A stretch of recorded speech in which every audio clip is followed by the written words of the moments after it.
तो गाइस जैसे कि आप देख रहे हो, हम जंगल में ट्रैकिंग करने के लिए आए थे। चार यहाँ से आप लोग पानी पीने के लिए भर भी सकते हैं। वीडियो में बना लो। ये हम सूरज की पहली किरण के साथ गौमुख की यात्रा करते हुए। हर हर महादेव दोस्तों, कैसे हैं आप सभी। आज हम जाने वाले हैं माँ गंगा के उद्गम स्थल तक। हरिद्वार से शुरू होने वाली है ये जर्नी, हमें लेकर जाने वाली है वहाँ जहाँ माँ गंगा एक नदी नहीं बल्कि ग्लेशियर से निकलती हैं। आज की जर्नी है हरिद्वार से गौमुख तक की। तो अगर आप भी गौमुख यात्रा का प्लान बना रहे हो तो वीडियो को एंड तक ज़रूर देखना, क्योंकि इस जर्नी में आपको मिलेंगे travel experience, route, stay, food और ट्रैक की कंप्लीट स्टोरी। सुबह अर्ली मॉर्निंग की हमने बस ली हरिद्वार से गंगोत्री के लिए। जो हमें बस के चार्जेस पड़े हैं वो है 800 रुपये पर पर्सन। रास्ते में आपको काफ़ी सुंदर सुंदर पहाड़ और नदियाँ भी देखने को मिलती हैं। बस रास्ते में एक जगह रुकती है, उत्तरकाशी, जहां आप खाना खा सकते हैं। अगर आपको डायरेक्ट गंगोत्री के लिए बसेस नहीं मिलती हैं तो आप उत्तरकाशी तक बस लेकर आगे शेयर टैक्सी से भी जा सकते हैं। हमारा ये सफ़र 10 से 12 घंटे का है। गंगोत्री पहुंचकर सबसे पहले हम अपना स्टे बुक करेंगे।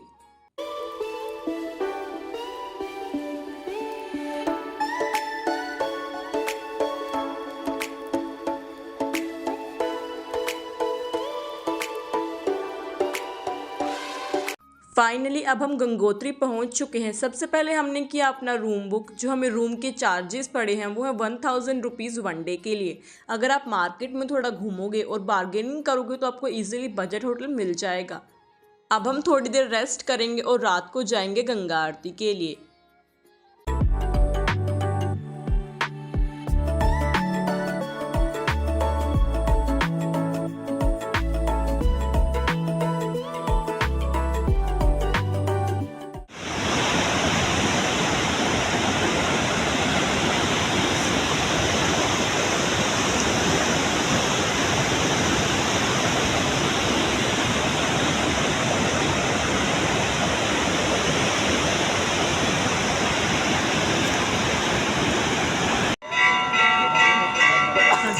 श्यामीजा गेट रहेगा।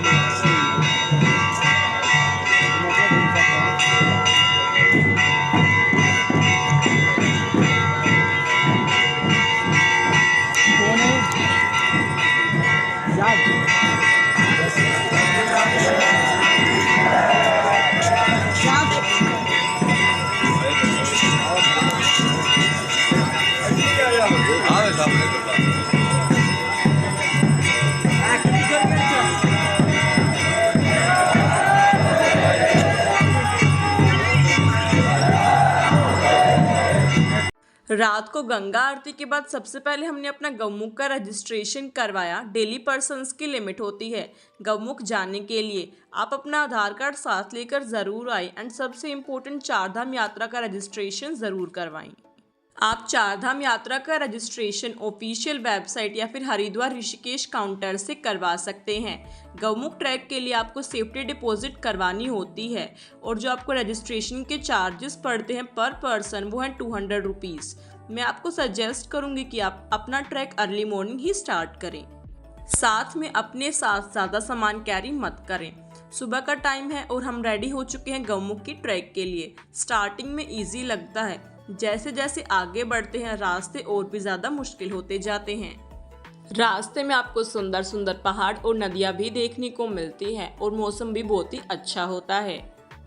ये सामने आप देख पा रहे होंगे, काफ़ी सारे लोग हैं जो यात्रा पर जा रहे हैं, बट कुछ लोग थक जाते हैं और रास्ते से ही वापस आ जाते हैं। रास्ते में आपको दूर दूर तक कोई दिखाई नहीं देता है, ना कोई शॉप। एंड सबसे इम्पोर्टेंट, आप अकेले ट्रैक के लिए मत जाएं, किसी को साथ लेकर ही ज़रूर जाएं। अगर आप ऐसे ग्रुप में ट्रैक कर रहे हो तो आप रास्ता भी नहीं भटकोगे और आपको डर भी नहीं लगेगा। अगर आप एडवेंचर लवर्स हो तो ये ट्रैक आपके लिए एक परफेक्ट प्लेस है।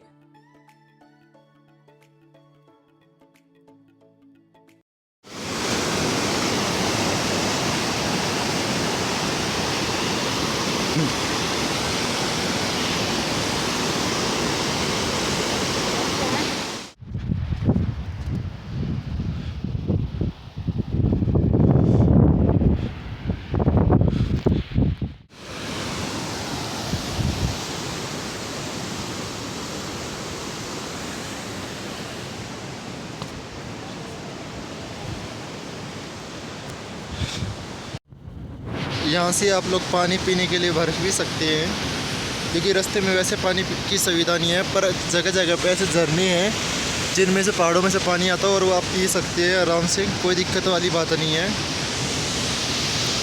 ये रास्ता यहाँ का कुछ ऐसा है, पूरा रास्ता गीला हो रखा है और बाजू में बिल्कुल गंगा मैया है और साथ में खाई भी है इधर ही।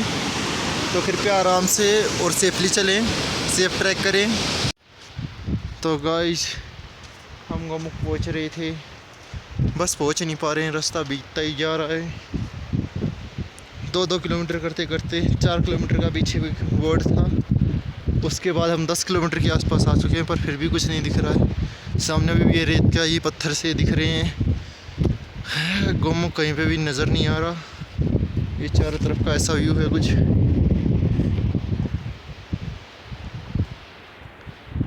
13 से 14 किलोमीटर ट्रैक करने के बाद अब हम पहुंच गए हैं भुजासा।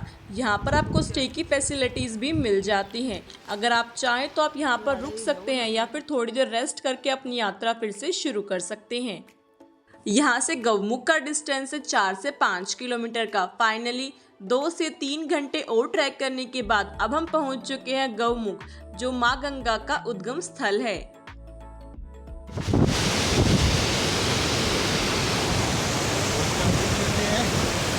यहाँ से आगे जाना अलाउड नहीं है क्योंकि लैंडस्लाइड हो रखी है और आगे जाने में खतरा बहुत ही ज़्यादा है। इतनी दूर चलकर जब सामने ग्लेशियर दिखाई देता है तो एक ही थॉट आता है, हर गंगे। ये सिर्फ एक डेस्टिनेशन नहीं है, ये एक एक्सपीरियंस है, एक स्पिरिचुअल जर्नी है और एक ऐसी मेमोरी है जो शायद लाइफ भर याद रहेगी। बोतल में गंगा जल भरकर और हाथ मुंह धोकर हमने अपनी यात्रा फिर से शुरू कर दी है गंगोत्री के लिए, क्योंकि वुमेन्स के लिए वहां पर स्नान करने की कोई भी फैसिलिटीज अवेलेबल नहीं है। सावन के महीने में और शिवरात्रि के पास यहाँ पर बहुत सारे भक्त आते हैं गंगोत्री और गौमुख अपनी कावड़ लेने के लिए, जो यहाँ से बोतल में गंगा जल भरकर डायरेक्ट अपने घर तक पैदल यात्रा करते हैं। इतने सुंदर रास्ते और ट्रैक के साथ चलिए मेरे भाई की कुछ फनी सी कमेंट्री भी सुन लेते हैं। ये हम पहुंचने जा रहे थे गौमुख, पर रास्ते में ही गंगा मैया देखो वो सामने दिख रही हैं, पर यहाँ बीच में रास्ता उन्होंने हमारे साथ छोड़ दिया है। हम गंगा मैया को ढूंढते हुए फिर से आगे बढ़ते जा रहे हैं। वो उधर थोड़ी सी गंगा मैया दिख रही है, हम उधर ही जा रहे हैं। तो गाइस जैसे कि आप देख रहे हो, हम जंगल में ट्रैकिंग करने के लिए आए थे, चारों तरफ पहाड़ हैं और अभी हम खो गए हैं। ये मेरे साथी हैं जो बहुत मायूस हैं, उदास है, क्योंकि इनको रास्ता नहीं मिल रहा है। बेचारे 4 दिन से भूखे प्यासे मेरे साथ मेरे पीछे पीछे आ रहे हैं। तो जिसको भी अगर हमारे को आगे जाने का रास्ता दिखने को मिले, प्लीज़ हमारी मदद करें। हमें वापस से अपने घर जाना है, हमारी मदद आप कर सकती हैं तो प्लीज़ कीजिए। ये हम सूरज की पहली किरण के साथ गौमुख की यात्रा करते हुए, ये गंगा मैया हमारे साथ साथ चलते हुए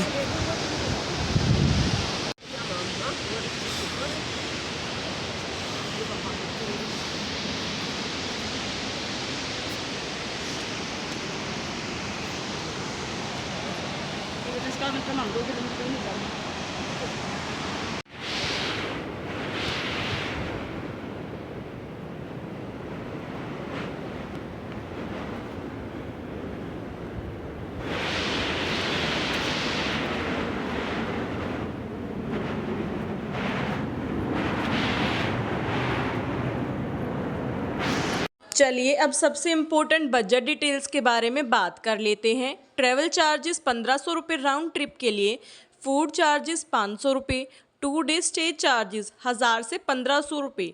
टोटल जो एस्टिमेटेड बजट होने वाला है पर पर्सन के लिए वो होगा 3,500 से 4,000 रुपये।